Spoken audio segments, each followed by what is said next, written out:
गुरु, शिष्य और किसान की कहानी बहुत पुरानी बात है। एक गुरु और एक शिष्य थे। वे दोनों बनारस में रहते थे। एक दिन किसी कार्य उज्जैन जा रहे थे। उज्जैन जाते जाते उन्हें रास्ते में ही रात हो गई। चारों ओर घना जंगल था और अंधेरी रात थी। इस तरह रात्रि में जंगल में रुकना सुरक्षित नहीं था। रात होने पर भी दोनों चलते रहे। तभी उन्हें एक गांव दिखा। गुरु और शिष्य दोनों ही गांव में चले गए। गांव में उन्हें एक झोपड़ी दिखलाई दी। गुरु ने शिष्य से कहा कि आज हम इसी झोपड़ी में रुकेंगे। गुरु और शिष्य दोनों झोपड़ी में गए और झोपड़ी का दरवाजा खटखटाया।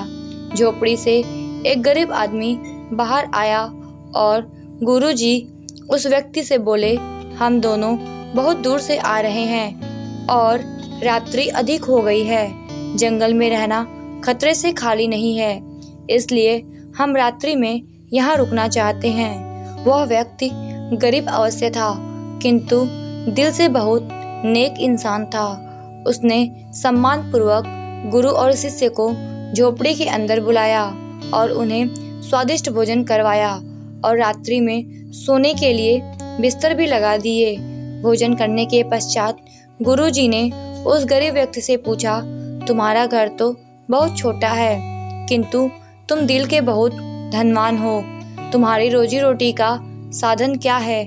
उस गरीब व्यक्ति ने गुरु के मुंह से अपनी प्रशंसा के लिए धन्यवाद दिया और बोला, मेरे पास इस गांव में सबसे अधिक जमीन है, किंतु वह जमीन बंजर है, जिस पर किसी भी प्रकार की खेती संभव नहीं है। इसलिए मैंने अपनी रोजी रोटी पालन के लिए एक भैंस रखी है। उसी भैंस का दूध और घी बेचकर मैं अपनी रोजी रोटी चलाता हूँ। उस व्यक्ति की बात गुरुजी को कुछ अजीब सी लगी, किंतु वह कुछ नहीं बोले और सोने चले गए। देर रात में गुरुजी उठ गए और अपने शिष्य से चलने के लिए कहा।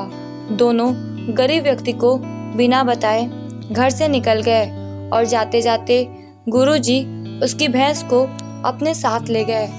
अपने गुरु का यह आचरण शिष्य को अच्छा नहीं लगा और वह बोला, गुरुजी, इस गरीब व्यक्ति के पास रोजी रोटी का यही एकमात्र साधन है। अगर हम इसे ले गए तो यह व्यक्ति अपनी रोजी रोटी कैसे चलाएगा?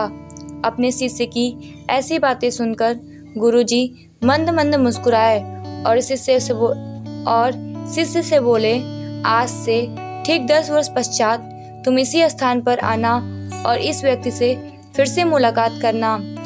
भोर होने के पहले ही गुरु और शिष्य भैंस लेकर उस गांव से बाहर निकल गए।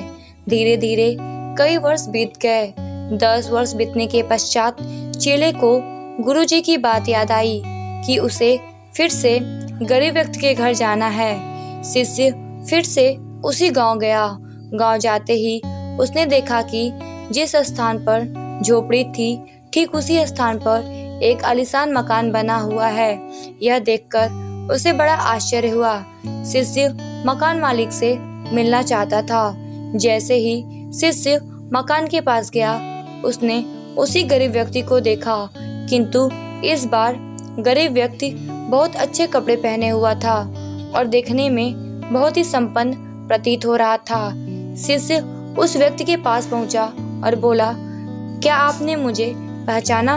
मैं वही बालक हूँ जो आज से 10 वर्ष पहले रात्रि हो जाने के कारण अपने गुरुजी के साथ आपके घर रुका था। वह व्यक्ति झट से शिष्य की बातें सुनकर उसे पहचान गया और बोला, हाँ, मुझे अच्छे से याद है। उस रात्रि अगर आप लोग मेरी झोपड़ी में नहीं आए होते तो शायद आज भी मैं उसी दरिद्रता में जी रहा होता।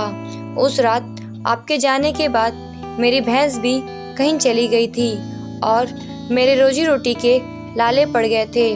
मैंने अपनी बंजर जमीन पर मेहनत की और अथक परिश्रम के पश्चात उस जमीन को उपजाऊ बना लिया और अब उस बंजर जमीन पर मेरी हरी भरी फसलें लहरा रही हैं। इसी जमीन की बदौलत मैं आज इस गांव का सबसे संपन्न किसान बन गया हूँ। शिष्य को अब समझ में आ गया कि गुरुजी उस रात उस व्यक्ति की भैंस क्यों ले गए।